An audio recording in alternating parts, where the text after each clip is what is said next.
宫宴之上，竹马太子怀中突然掉出一幅女子小像，众人窃窃私语。这小像像极了陛下新纳的燕美人，圣上的目光骤然冷厉如刀。太子慌忙跪地，抬眼深情望向我。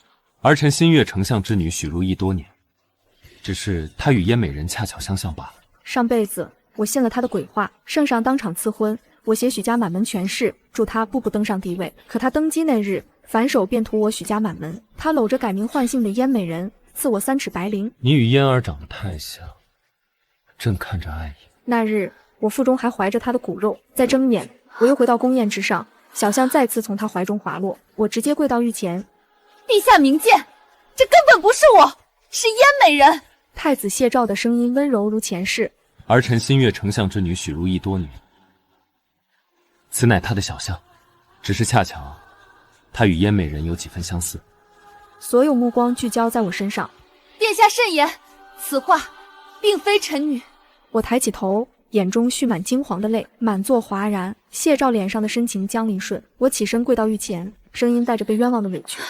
陛下明鉴，臣女不敢与燕美人相较，但臣女是幸也，燕尾并无泪痣，而这画中女子是丹凤舞，燕尾有一颗风情小痣，这分明不是臣女。燕美人坐在上面，脸色惨白，眼尾小痣更加明显。谢诏强作镇定。如意，你这是做什么？孤才的不像罢了，我心悦的是你，这小象自然是你。殿下若真心悦臣女，怎会连臣女容貌都记错？谢诏的笑容终于维持不住了，皇帝的目光在我们之间逡巡，最后落在谢诏脸上。太子，这小象是何人所作？回父皇，是儿臣让画师凭印象画的，许是画师记错了。父皇，儿臣对如意之心，天地可见，非他不娶。许如意，你可愿做太子妃？前世我说愿意，换来满门抄斩，一尸两命。我伏地叩首，声音决绝：臣女不愿。臣女与殿下虽自幼相识，却仅有兄妹之意，从无儿女私情。今日小象之事蹊跷，臣女清白受损，唯求陛下明察。大殿死寂，皇帝盯着那幅小象良久，缓缓道：此事容后细查。宫宴继续。丝竹声再次响起，但气氛已经彻底变了。宴散，我匆匆离席，在长廊拐角处被人拦住。谢诏站在阴影里，卸下了所有伪装，眼神阴鸷。许如意，你今日很不聪明。前世我曾爱了他10几年，亲为竹马，两小无猜，直到许家137口血染刑场，直到他搂着燕美人赐我白绫，一尸两命，我心中再无半分波澜。殿下，臣女只是实话实说。我抬头与他对视，眼中再无往日情谊，只有冰冷。殿下，敢做不敢当，配当储君吗？谢诏脸色铁青，他大概从未想过，那个永远跟在他身后满眼倾慕的许如意会说出这样的话。好，好。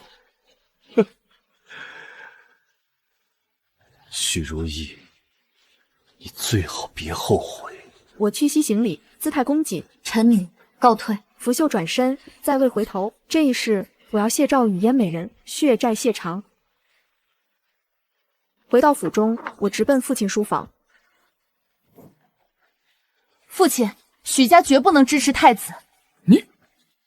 你不是一直心仪太子？太子与燕美人私通，小象就是证据，此乃死罪。许家若与他绑在一起，来日事发，便是灭顶之灾。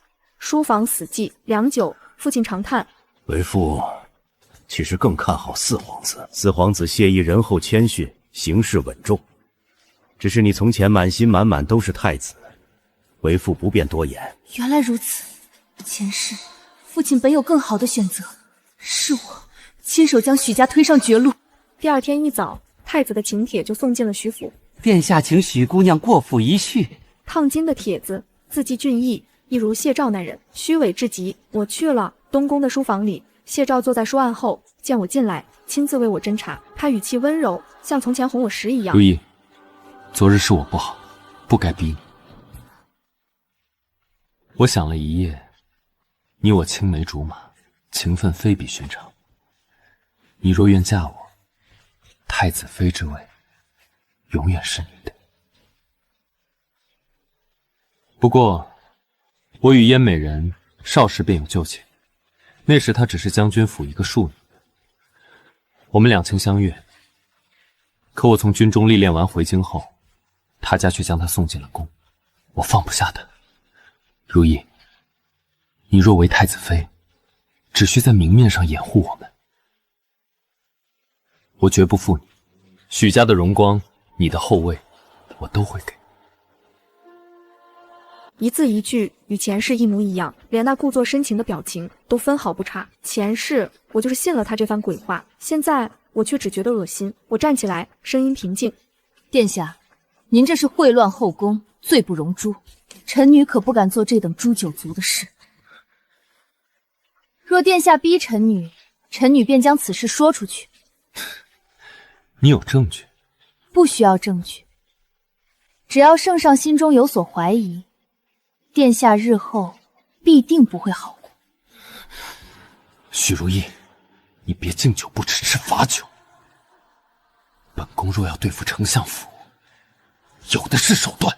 就在这时，门外传来太监的通传声：“殿下，他到了。”你且在这里坐着，一个时辰后再走。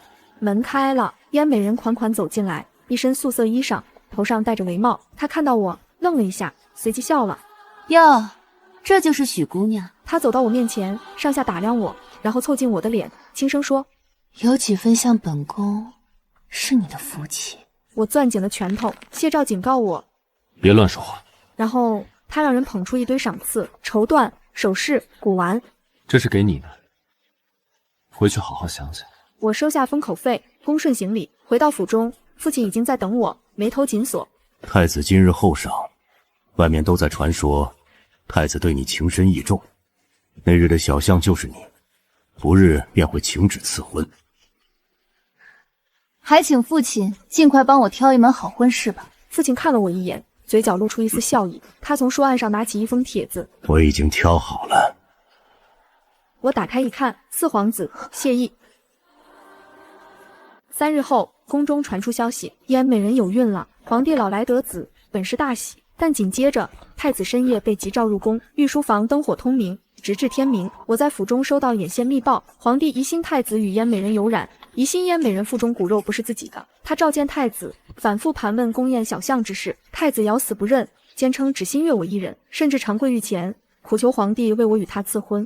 儿臣非如意不娶。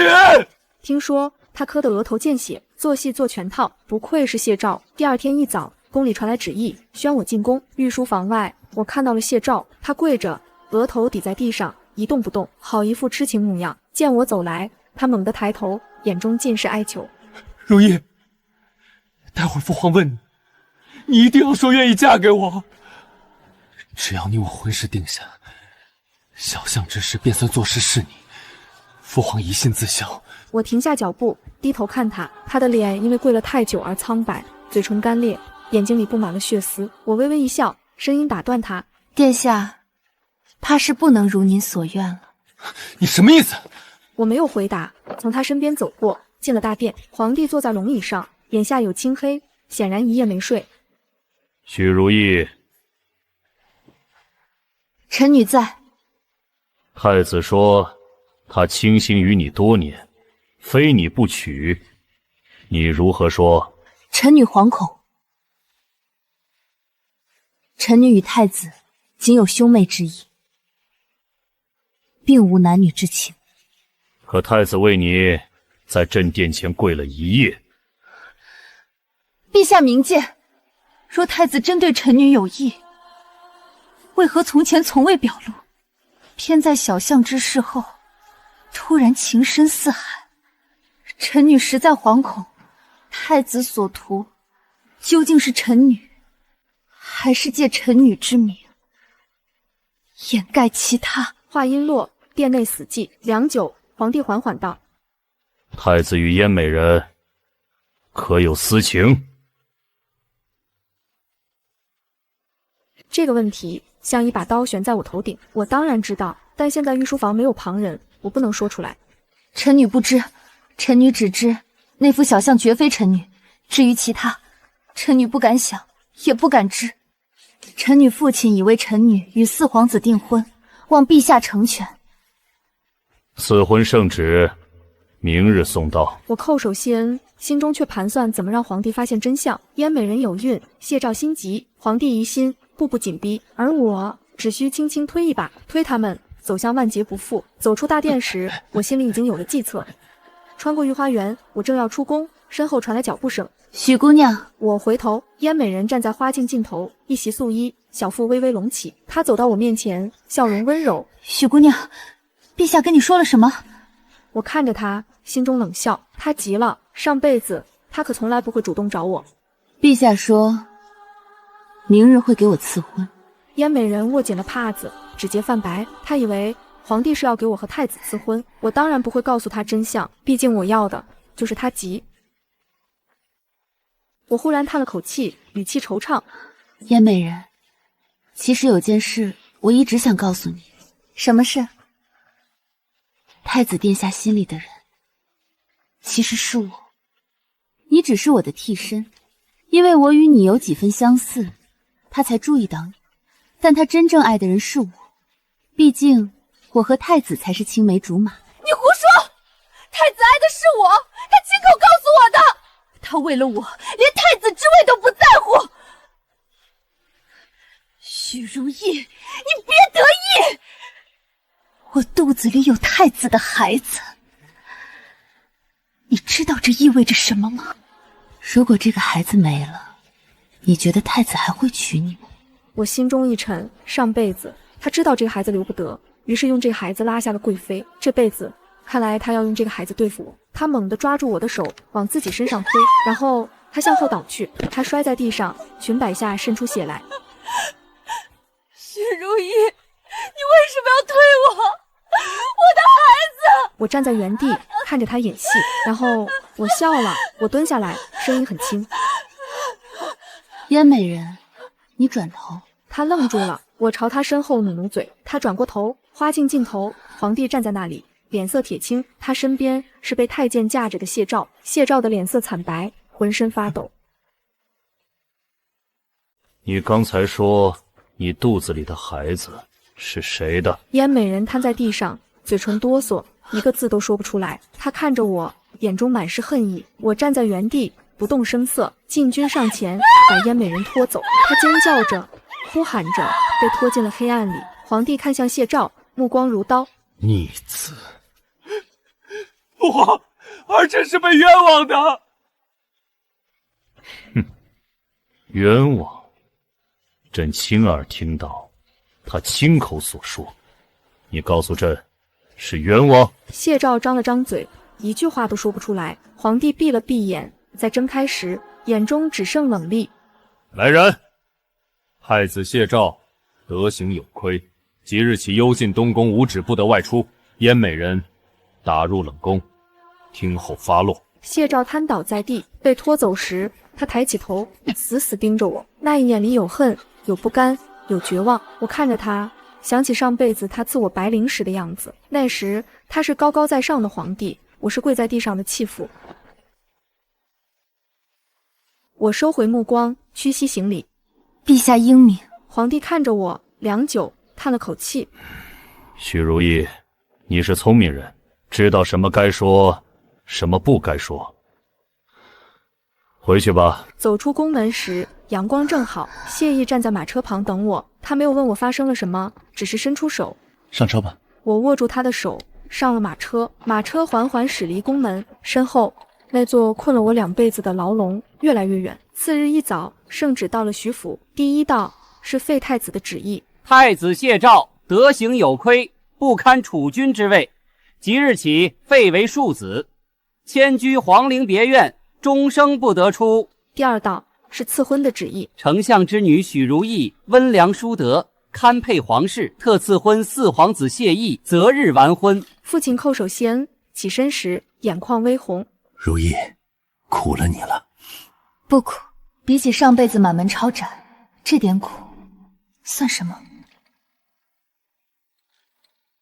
圣旨传开，京城震动，废太子一党瞬间分崩离析。那些曾经巴结谢赵的人，连夜撇清关系。他的几个心腹更是被皇帝一一清算。而徐府门前车马络绎不绝。恭喜许丞相，恭喜许姑娘，四皇子仁厚，许姑娘有福气啊！我站在2楼的窗边，看着门前的热闹，心中平静如水。上辈子许家被抄家时，门前也是这样热闹，只是那时他们是来看笑话的。父亲走进来，递给我一封信，四皇子让人送来的。我拆开信，只有一行字：许姑娘往后余生并不相负。字迹端正，力透纸背。我看了很久，将信折好，收进袖中。窗外春光正好，大婚之日定在3月初9，黄道吉日，宜嫁娶。谢意亲自来徐府迎亲，他带来的聘礼摆了整整一条街。如意，我来接你了。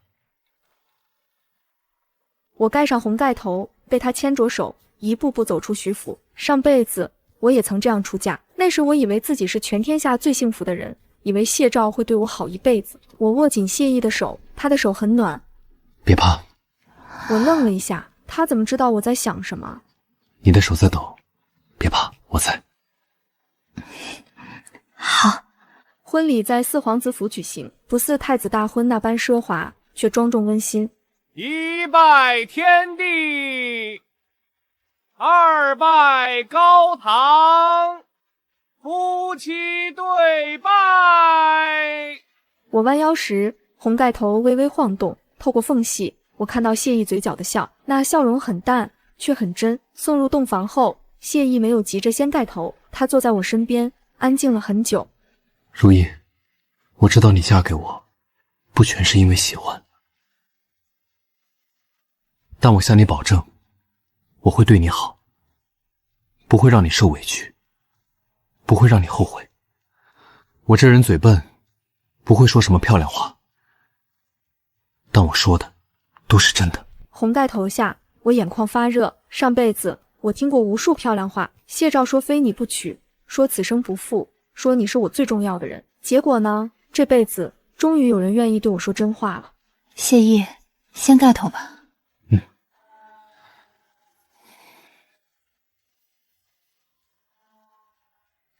如意，你真好看。洞房花烛，红烛高照，这一夜我终于睡了个安稳觉，没有噩梦，没有烈火，没有白灵，只有一个人握着我的手，一夜未松。同日，废太子谢兆被迁出东宫，一辆破旧的马车，2个押送的禁军，连个送行的人都没有。他坐在车里，透过车帘的缝隙，看到远处四皇子府张灯结彩，鞭炮声、唢呐声、欢笑声随风飘来。他攥紧拳头，指甲陷进掌心。今天是四皇子大婚，许的是丞相家的姑娘许如意。听说那姑娘原本跟废太子青梅竹马，后来不知怎么就……嘘，别说了，晦气。许如意，她嫁给了谢意。马车颠簸着驶向皇陵，他闭上眼，心中第一次涌起一种说不清道不明的情绪，不是恨，不是不甘，是比这些都可怕的东西。他不敢细想。皇陵别院阴冷潮湿，谢兆被关在一间小屋里，只有一张床、一张桌、一盏灯。他坐在地上，背靠着墙，听着外面的风声。不知过了多久，门外传来脚步声。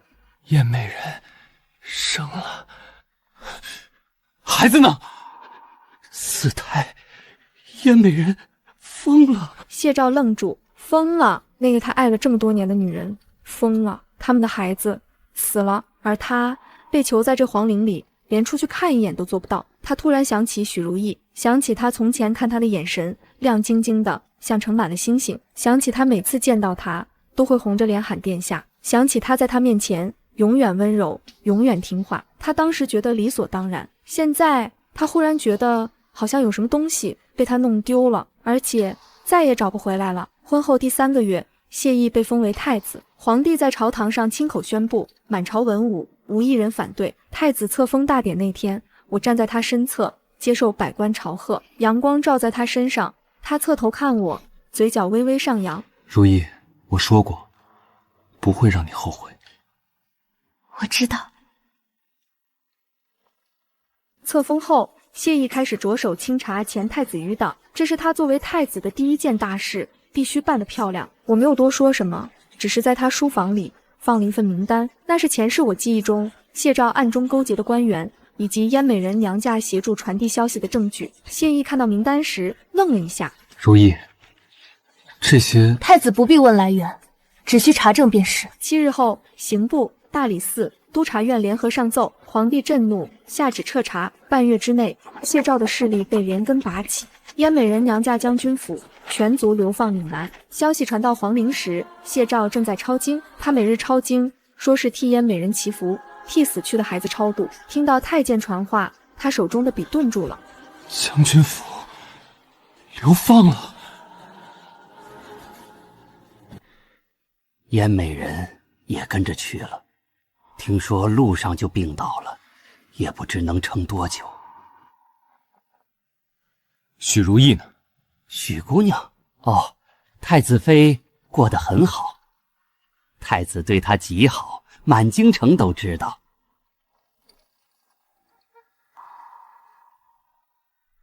极好。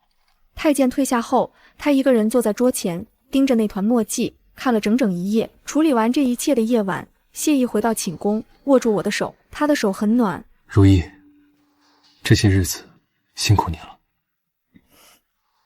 不辛苦。往后只有你我，那些前尘往事都过去了。谢意，谢谢你。夫妻之间说什么谢？皇陵别院，雨夜，谢兆蜷缩在墙角，浑身发烫。他病了3天，没有人来看他，没有人给他请大夫。看守他的太监嫌他晦气，连饭都懒得送。烧得昏沉时，他开始做梦，梦很长很乱。他梦见许如意，不是现在的许如意，是另一个他。那个世界里，宫宴那晚，他默认了小象是他的，他嫁给了他，成了太子妃。他替他遮掩与燕美人的私情，用许家的权势为他铺路。他登基了，他封燕美人为后，赐许如意白绫。许如意死的时候，腹中还有他的骨肉。谢兆，我为你做了这么多，你就这样对我？你与嫣儿长得太像，朕看着碍眼。白绫勒住他的脖子，他挣扎着，眼泪流下来。最后一刻，他看着他，眼中没有恨，只有绝望。那眼神像一根针扎进他心里。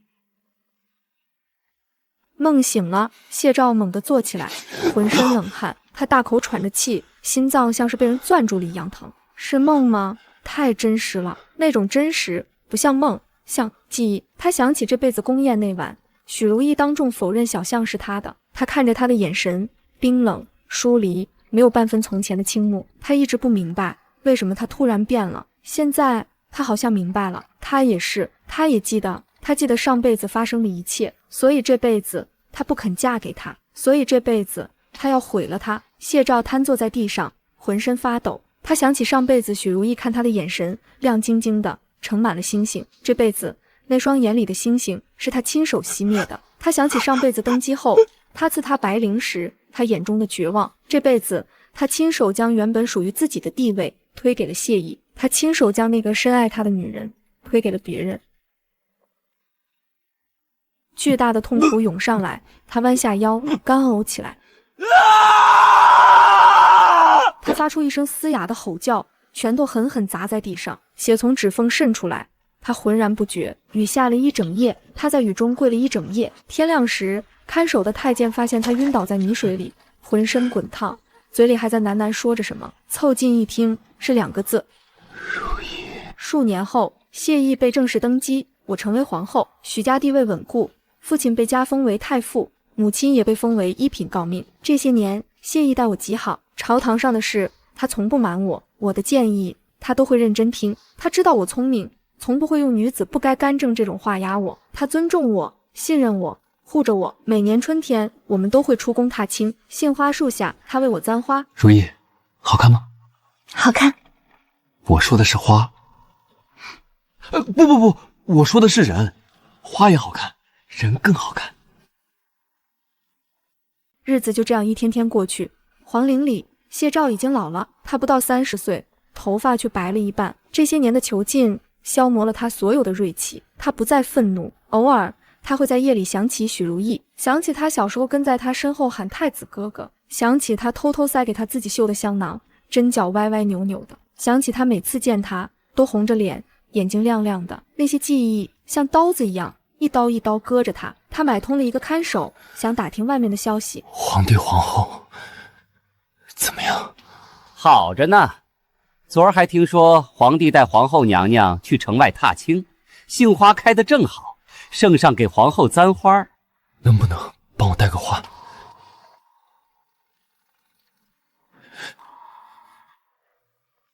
我想见她一面。看守接过银子，却摇头：这我可做不到。皇后是什么身份？您是什么身份？这辈子您是见不着她了。谢兆攥紧拳头，指甲陷进掌心。那天夜里，他撕下自己的衣襟，咬破手指，开始写血书。1封、2封、3封，他写自己的悔恨，写自己的思念，写自己这些年日日夜夜的痛苦。他想告诉他，他想起来了，他什么都想起来了。他错了，他真的错了。血书攒了一沓，他托看守带出去。看守收了银子，答应替他转交。他等了很久，没有回音。他又写，又托人带出去，还是没有回音。他不想见他，他连一个字都不愿意回他。谢兆坐在冰冷的屋子里，看着那扇永远关着的门，终于明白了一件事：有些人弄丢了，就再也找不回来了。坤宁宫，春光明媚，侍女送来一封信，有人托人送来的，说是皇陵那边来的。烧了吧。娘娘不看看？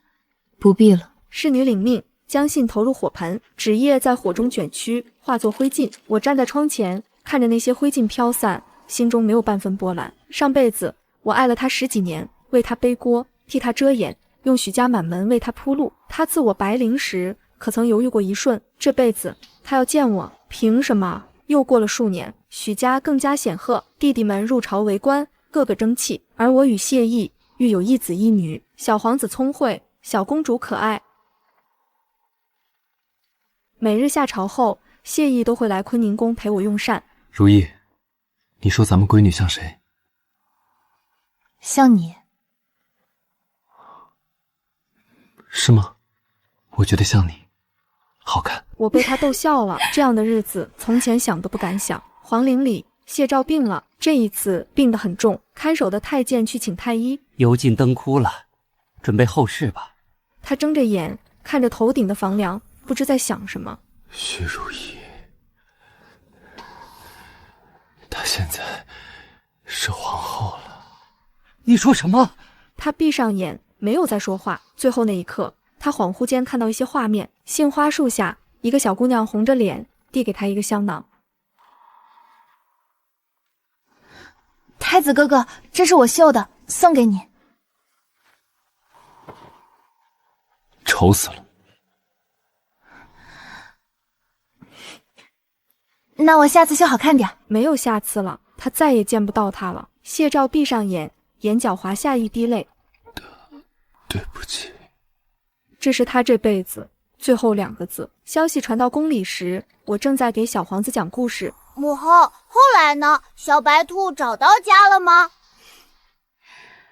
找到了。小白兔后来找到了一个很好的家，比从前的还好。太监站在门口，欲言又止。谢意走进来，挥了挥手，让太监退下。他坐在我身边，握住我的手。如意，谢兆没了。我愣了一下，没了。那个负了我2辈子的男人，终于没了。我知道了。你没事吧？没事，真的没事。那些前尘往事早就与我无关了。我低下头，继续给小皇子讲故事。后来呀，小白兔在新家里过得很开心，有吃不完的胡萝卜，有温暖的窝，还有一只大灰狼陪着它。大灰狼不吃小白兔吗？这只大灰狼不吃，它只吃胡萝卜。如意，我什么时候吃胡萝卜了？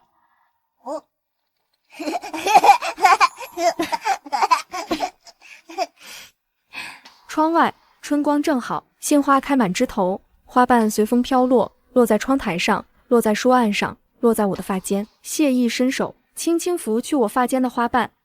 如意，往后余生我都陪着你。我靠在他肩上，闭上眼。好，这一世我不再是任何人的替身，我是许如意，是谢意的妻子，是皇子的母后，是许家的女儿。眼前的春光正好，而这大好年华，我和谢意还有很长的岁月要携手走下去。登基第5年，大计的江山在谢意的治理下愈发繁荣昌盛。大皇子谢云到了开蒙的年纪，谢意亲自为他挑选了太傅，极其上心。而前朝也终于在这个时候生出了一些不安分的微澜，起因是左都御史联络了几个思想守旧的老臣，联名上了一道折子，他们以中公子嗣不封、皇家血脉单薄为由，恳请圣上广开后宫，大选秀女。消息传到坤宁宫时，我正在陪小公主卸脚荡秋千。娘娘，这帮前朝的大臣也太宽了，管天管地还管起陛下的后院来了。他们不是管得宽，他们是觉得许家的风头太盛了，想往宫里塞人来分权罢了。我吩咐小厨房炖了一盅安神汤，亲自端着去了御书房。刚走到殿外，就听见里面传来奏折被重重摔在御案上的声音。朕的家事，什么时候轮到你们来指手画脚？我推开门走进去，挥手让战战兢兢的太监们退下。谢意看到我，脸上的怒容瞬间散去大半，几步走过来接过我手里的托盘。如意，你怎么来了？这些粗活让工人做就好。我顺势坐在他身边，目光落在桌上那几本摊开的奏折上。我若是不来，陛下这御书房的房顶怕是要被掀翻了。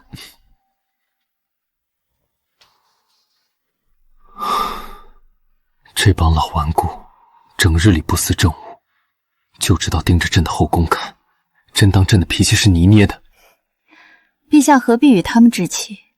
既然他们这么关心皇家子嗣，那咱们就成全他们。如意，你胡说什么？朕说过，此生绝不相负，这后宫只会有你一人。我看着他紧张的模样，心头泛起一阵暖意，轻轻拍了拍他的手背。我当然信你。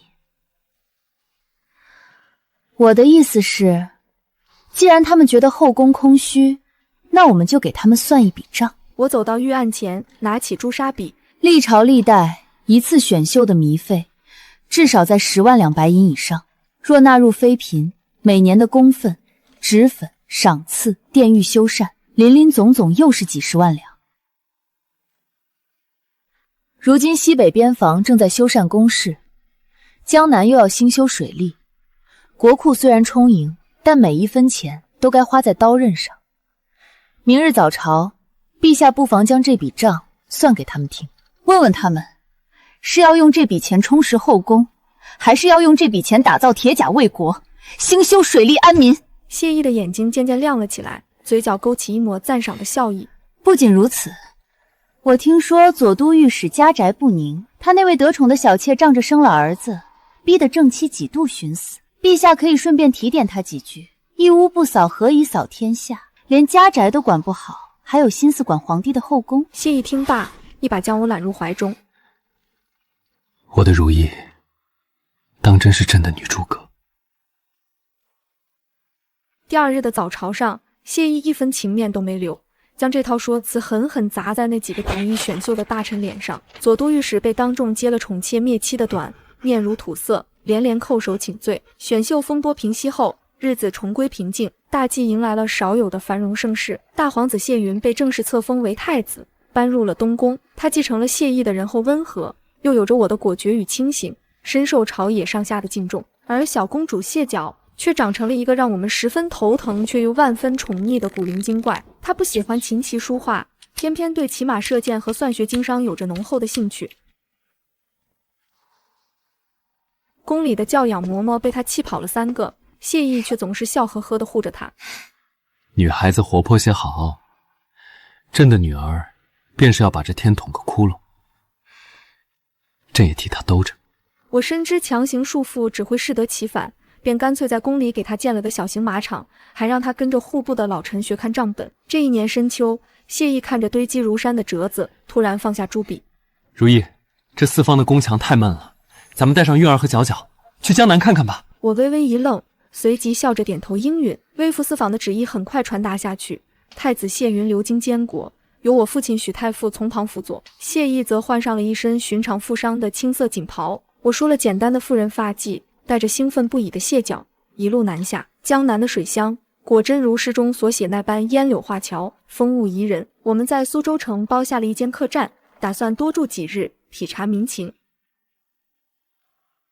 几日逛下来，我却敏锐地发现了一些不对劲的地方。江南富庶，百姓本该安居乐业，但城中的米粮价格却高得离谱，许多米铺甚至闭门谢客。谢脚借着买糖葫芦的由头，跑到街角的茶棚里打听了一圈，回来时气鼓鼓的。爹娘，我问过了，这城里的米铺都被几个大盐商联手垄断了，他们故意囤积居进，等着马上入冬涨价，老百姓连粗面都快吃不起了。谢意的脸色瞬间沉了下来，手指轻轻敲击着桌面。江南巡抚前几日才上了折子，说江南稻米丰收，百姓感恩皇恩浩荡。如今看来，这折子上的字字句句都是粉饰太平的谎言。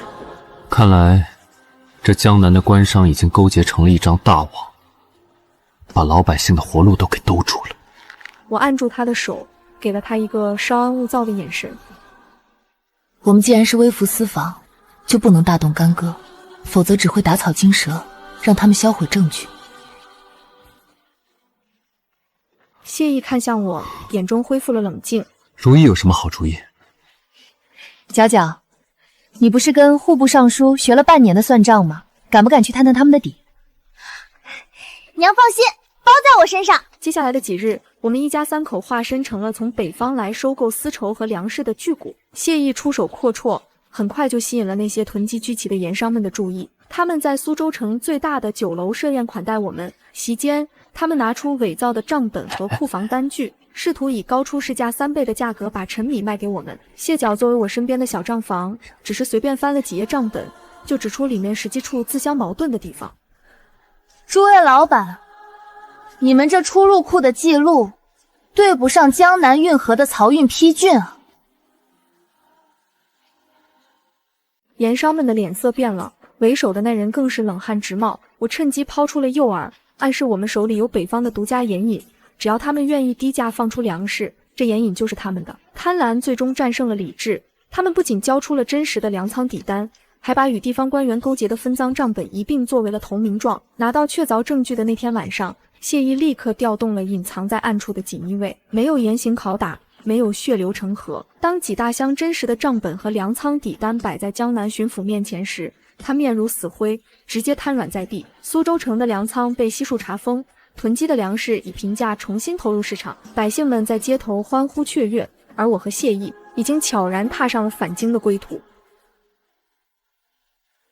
从江南回京后，我的心里一直盘旋着一个念头。在苏州查案时，我见到了许多商户家中的女子，她们聪明伶俐，算账看账比许多男子还要精准，甚至能将繁杂的商铺打理得井井有条。可一旦到了出嫁的年纪，她们便只能被困在深宅大院里，相夫教子，耗尽一生的才华。这让我感到无比的惋惜，也让我生出了一个在朝堂上必将掀起惊涛骇浪的想法。我想在大计推行女学，并且允许有才干的女子参加特设的科考，入朝为官。当我把这个想法告诉谢意时，他并没有像寻常男子那般震惊或斥责，他只是认真地看着我，拉过我的手。如意，这条路会走得极难，前朝那些老臣的口水能把人淹死。我知道难，但总要有人迈出这一步。大计既然是海晏哲清的盛世，就不该将天下女子的一半智慧拒之门外。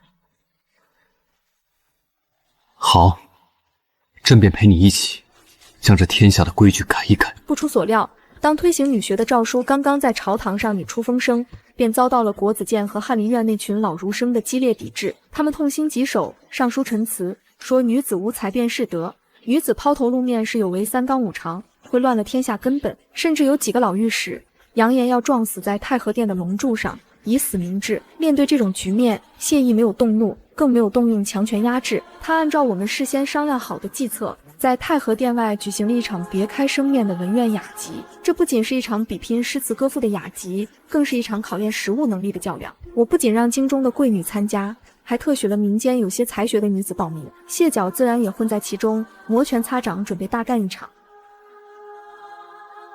第一场比试是治水策论，国子监的学子们引经据典，洋洋洒洒写了数千字，辞藻华丽，却空洞无物。而一位出身工匠世家的女子，虽然字迹不算娟秀，却结合江南水文画出了一份极其详尽的沟渠改造图。第二场比试是核算军需账目，这正是谢角的强项。当国子监的几个学子还在用算盘噼里啪啦的计算时，谢角已经用他自创的简易记账法，不仅算出了总数，还找出了账本里隐藏的几处亏空。老臣们的脸青一阵白一阵，哑口无言。最后一场比试，谢毅亲自出了考题，问治国之本。治国之本，在于物尽其用，人尽其才。男子可安邦定国，女子亦能礼仗丧农。若天下仅凭男子之力前行，如同单足涉水，岂能平稳？一席话说得满座寂然，谢毅当庭抚掌大笑，连声叫好。在那几份实打实的答卷面前，国子监的学子们羞愧地低下了头。翰林院的老儒们也在找不到反驳的借口。没有用刀枪，没有用皇权强压，我用实力，在这如同铁板一块的世俗规矩上，硬生生砸开了一条裂缝。次月，京城第一所官办女学正式挂牌，大计的历史在这个春天悄然翻开了一页崭新的篇章。时光如白驹过隙，转眼又是10年过去。太子谢云已经及冠，他迎娶了太傅得意门生之女为太子妃，夫妻二人举案齐眉，东宫被打理得井井有条。谢云监国多年，行事越发沉稳老练，无论是赈灾抚民还是边防调度，都处理得滴水不漏。谢角也在19岁那年嫁给了新科探花郎。探花郎是个性格温润的男子，偏偏对谢角那风风火火的性子极其包容，两人甚至合伙在京城开启了商号，日子过得有声有色。至于我的父亲徐老太傅，在为大计鞠躬尽瘁大半生后，终于上书辞官，告老还乡。这盛世已然如我们当初所愿，安稳而美好。那一年的中秋家宴，月色如洗，桂花香气弥漫在整个御花园。谢毅多喝了2杯梨花白，眼神微微有些迷离。他拉着我的手，避开众人，走到了那座我们初次携手登上的观星台上。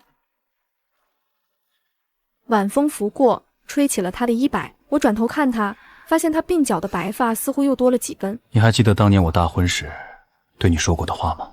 记得，你说不会让我受委屈，不会让我后悔。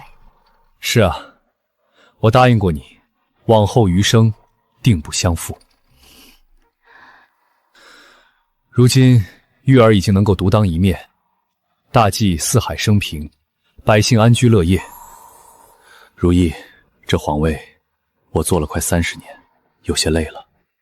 我想兑现我一直藏在心底的另一个诺言，我想把这江山交给玉儿，带着你去游历名山大川，去看看我们亲手缔造的这个太平盛世。他看着我，眼眶微红，语气却无比认真。